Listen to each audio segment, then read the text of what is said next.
একটি গুরুত্বপূর্ণ কথা আমার বলতে হবে। এই কথাটা জন্যই ঘটনাটা বললাম। দেখেন, বাংলাদেশের যদি যারা প্রবাসী দুবাই আরব আমিরাতে যদি যায়, সৌদি আরবে, তাদের তুলনায় বলে তো বাংলাদেশ মিসকিন না? বিদেশে যারা টাকা কামাই করে ওরা যদি আমাদের এলাকাতে আসে, গাড়ি করে গাড়ি করে, তাদের টাকা পয়সার তুলনায় তারা সম্পদশালী, আর আমরা তারা বাংলাদেশের কর্মচারী, খাটাখাটনি করে দাম বেশি এগুলো করি, আমরা কিন্তু গরিব, তাই না? আমরা ভাবি তো এইভাবে মানুষকে ওজন করি আমাদের সমাজ, যে সে বিদেশে দেখছে অনেক টাকা কামাই করছে বা তার বাবা অনেক সম্পদ রেখে গেছে, সে দুনিয়াটা আমি করি, এই জন্য তার টাকা খরচ করে আমার টাকা খরচ হয়, এভাবে তো আমরা বিবেচনা করি। তাহলে বাংলাদেশে তারা কর্মচারী যায় না, তাদের বড় বড় বিল্ডিং, তাদের 20 তলা 30 তলা, তাদের জায়গা খরচ হবে, আর ওই দেশে পাকিস্তানে তার উন্নত শ্রেণীর উপর জায়গা খরচ হবে, বরাবর ঠিক। তারপর সবাই করি, তারপর জায়গা সবাই দিতে মিসকিন কোথায় যাবে? ওইভাবে কোনো হয়। ইসলাম শিক্ষা দিয়ে বলতেছে, কোরআন বলতেছে যাকাত এইভাবে খরচ হয়।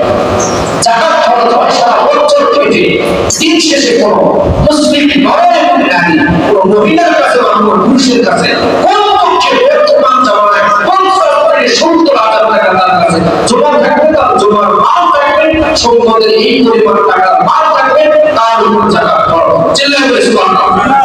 এখন আপনি আপনার হিসাব করেন 50 থেকে 70,000 টাকা কার কাছে আছে? গাড়ি সেটার সাথে ক্যালকুলেশন করেন। গরিবের কাছে সে রিক্সা চালায়, তার কাছে 70,000 টাকা তাও না তাই শুধু ফেসলাদের মাপ চাবে, আল্লাহ তাকে মাপ দিবে। বুঝতে পেরেছেন? জায়গাটা হিসাব বুঝতে পেরেছেন? আপনি তো মনে করেন যে সেই ব্যক্তি সম্পদ অনেক করুন, টাকা অনেক করুন, ব্যাংক ব্যালেন্স অনেক করুন, সে শুধু জাকাত দিবে।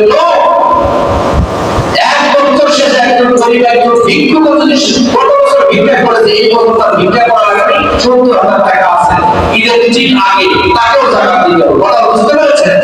এটাই মাসআলা, এটা শিখে নেন। এই জন্য কথাটা বলার জন্য আপনাদের কাছে একটু সময় চেয়ে নিয়েছি। আপনারা কি কষ্ট পেয়েছেন? বেটার হবে না আমার উপর? আমি আজকে একটু লিখে আপনাদের ছেড়ে দেব, এটা আমার কল্যাণ হবে, আপনাদের কল্যাণ হবে, আমি আপনাদেরকে বুঝাই। তাহলে আমাদের সমাজের আপনি যেভাবে ব্যালেন্স করে হিসাব করে আমাদের সমাজকে ইসলামিক ভাবে চালায়, এই চালানোটা আমাদের সঠিক নয়। সারাটি বছর শেষে যদি এই রমাদানে কোনো ব্যক্তির কাছে যদি হিসাব পরিমাণ মাল থেকে যায়, তাহলে তার উপর জাকাত খরচ। অথচ একজন ধনীমান ব্যক্তি ঠিক রমাদানে এমন বড় রোগে আক্রান্ত হয়েছে, চিকিৎসা করতে করতে তার কাছে 30,000 টাকায় আছে, এই ব্যক্তির উপর জাকাত খরচ হবে? জাকাত খরচ হবে? বা অনেক পরিমাণ ঋণ দেন, এত ঋণ দেন, অবস্থা ভালো ছিল, গাড়ি ঘর আছে, ঠিক আছে, সমস্যা নেই, কিন্তু এই ব্যক্তির এত ঋণ দেন না, এই রমাদানে ঠিক ঈদের আগ মুহূর্তে এই ব্যক্তির কাছে আর 20,000 টাকা নেই, এই ব্যক্তির উপর জাকাত খরচ হবে না।